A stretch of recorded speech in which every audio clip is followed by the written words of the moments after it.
Hi friends, welcome to Pavanitha kitchen. ఈరోజు special recipe poha breakfast recipe. Regular టిఫిన్స్లా కాకుండా ఇలా పోహాతో ఈ బ్రేక్ఫాస్ట్ రెసిపీ ట్రై చేయండి. టేస్ట్ అనేది చాలా బాగుంటుంది. సో పోహా బ్రేక్ఫాస్ట్ రెసిపీ ఎలా చేయాలో ప్రాసెస్ ఏందో చూసేద్దామా. ముందుగా అరకప్పు వరకు అటుకులను తీసుకొని వాటర్ పోసేసి ఇలా వాష్ చేసుకోవాలి. ఇలా 2 టైమ్స్ మనం వాష్ చేసేసుకొని దీంట్లో కొద్దిగా వాటర్ యాడ్ చేసుకొని ఇలా వాటర్ పోసేసుకొని కొద్దిగా ప్లేట్ పెట్టుకొని ఒక 10 మినిట్స్ వరకు దీన్ని నానబెట్టుకోవాలి. ఇప్పుడు వేరొక గిన్నె తీసుకొని 3/4 వరకు రవ్వ వేసుకోవాలి. ఇలా రవ్వ వేసేసుకొని అరకప్పు వరకు మజ్జిగని తీసుకోవాలి. మజ్జిగ లేదా పెరుగు తీసుకోవచ్చు. పెరుగు పుల్లగా ఉంటే టేస్ట్ అనేది బాగుంటుంది. ఒకవేళ పెరుగు ఆర్ మజ్జిగ పుల్లగా లేకపోతే కొద్దిగా నిమ్మకాయ పిండుకోవాలి. ఇలా నిమ్మకాయని పిండేసుకొని కలుపుకోవాలి. ఇప్పుడు కొద్దిగా వాటర్ పోసుకొని కలుపుకోవాలి. కన్సిస్టెన్సీ మరీ లూజ్గా ఉండకుండా ఇలా కలుపుకోవాలి. దీన్ని కూడా ఒక 10-15 మినిట్స్ వరకు నానబెట్టుకోవాలి. ఇప్పుడు అటుకులను చేత్తో నలిపేయాలి. ఇలా నలిపేసిన అటుకులను రవ్వ మిక్స్లో వేసుకోవాలి. ఇలా రవ్వ మిక్స్లో వేసుకొని అటుకులను కూడా కలిపేసేయాలి. ఇప్పుడు ఒక ఉల్లిపాయని ముక్కలుగా కట్ చేసుకొని వేసుకోవాలి.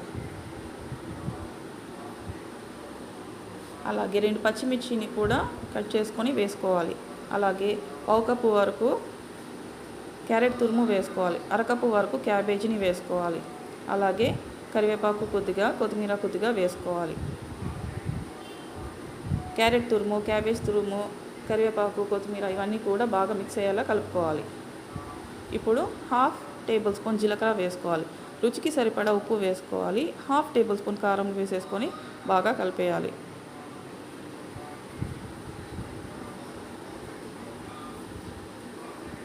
ఇప్పుడు ప్యాన్ పెట్టుకొని ఇందులో 3 to 4 టేబుల్ స్పూన్ ఆయిల్ వేసుకొని ఇలా ఆయిల్ వేసేసుకొని ఆయిల్ హీట్ అయ్యాక స్పూన్తో ఇలా పోహా రవ్వ మిక్స్ని తీసుకొని ఒక ముద్దలా తీసుకొని ప్యాన్లో వేసుకొని రౌండ్ షేప్ వచ్చేలా చేసుకోవాలి.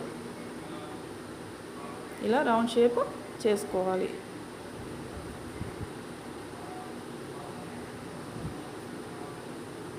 సెకండ్ కూడా అలాగే స్పూన్తో తీసుకొని ఓ చపాతీ ముద్దలా తీసుకొని ఇలా ప్యాన్లో వేసుకొని రౌండ్ షేప్ చేసుకోవాలి. ఇలా వీడియోలో చూపించిన విధంగా మనము ప్రిపేర్ చేసుకోవాలి. ప్యాన్లో ఎంతవరకు అయితే సరిపోతాయో అన్నీ వేసుకొని ఫ్రై చేసుకోవాలి. 3 to 4 మినిట్స్ వరకు మనము ఫ్రై చేసుకోవాలి. 4 మినిట్స్ తర్వాత టర్న్ చేయాలి. టర్న్ చేసి కాల్చుకోవాలి. ఇలా టర్న్ చేసి సెకండ్ సైడ్ కూడా ఫ్రై చేసుకోవాలి.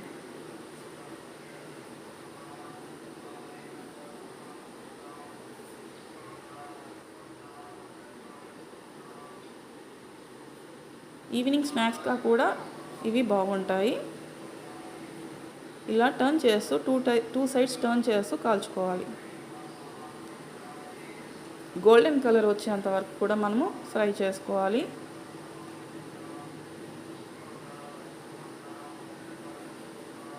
చూడండి, మంచి కలర్ వచ్చేసాయి. ఇంకా మనము ప్యాన్లో నుంచి తీసేసి ప్లేట్లో వేసుకోవాలి.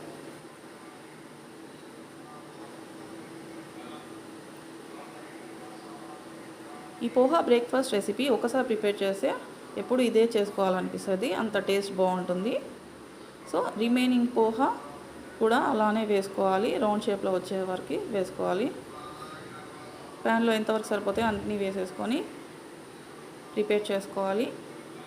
అంతే అండి, పోహా బ్రేక్ఫాస్ట్ రెసిపీ రెడీ. ఇది సాస్తో కానీ చట్నీతో కానీ సర్వ్ చేసుకుంటే బాగుంటుంది. So poha breakfast recipe taste చాలా బాగుంటుంది. చాలా సింపుల్ అండ్ ఈజీ ప్రిపరేషన్ అండి. సబ్స్క్రైబ్ చేయని వాళ్ళు సబ్స్క్రైబ్ చేయండి. ట్రై చేయండి.